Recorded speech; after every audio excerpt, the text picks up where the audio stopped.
ദൈവതിരുനാമത്തിന് മഹത്വമുണ്ടാകട്ടെ. ഏവർക്കും ഹെർമിറ്റ്സ് ടോക്സിലേക്ക് സ്വാഗതം.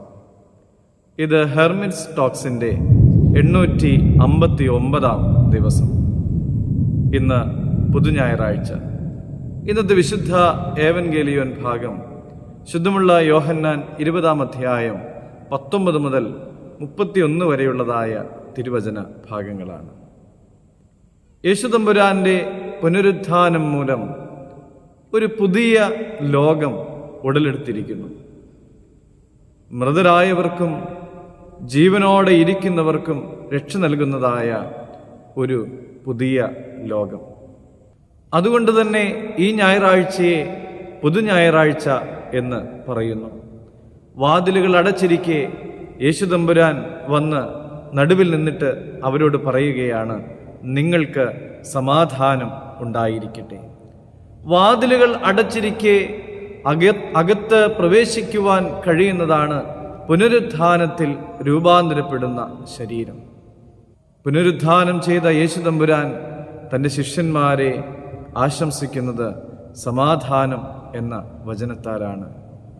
യേശു മുഖാന്തരം ലോകവുമായുള്ള ദൈവത്തിൻ്റെ അനുരഞ്ജനമാണ് ഈ സമാധാനം. റോമർ 5 അധ്യായം 10-11 തിരുവചനങ്ങൾ. ശിഷ്യന്മാർ ഭയത്താൽ കതകുകൾ പൂട്ടിയിരിക്കുമ്പോഴാണ്, ആശങ്കയും ഭീതിയും നിമിത്തം അവരുടെ മനസ്സ് കലങ്ങിയിരിക്കുമ്പോഴാണ് യേശു പ്രത്യക്ഷപ്പെട്ടിട്ട് പറയുന്നത് സമാധാനം എന്ന്. പ്രിയമുള്ളവരെ, ഭയപ്പെട്ടിരിക്കുന്ന മനസ്സുകളിൽ യേശുതമ്പുരാൻ ആദ്യം കൊടുക്കുന്നത് സമാധാനമാണ്.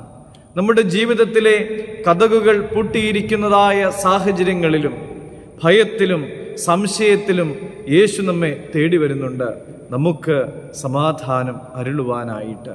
പ്രിയമുള്ളവരെ, നീ സംശയിച്ച് മാറി നിൽക്കുമ്പോഴും വിശ്വാസത്തിൽ വിശ്വാസം വിട്ട് നീ ഉഴലുന്നതായ സാഹചര്യത്തിലും ആണിപ്പാടുള്ളതായ കരങ്ങളെ നീട്ടിക്കൊണ്ട് യേശുതമ്പുരാൻ നിന്നെ വിളിക്കുന്നുണ്ട്.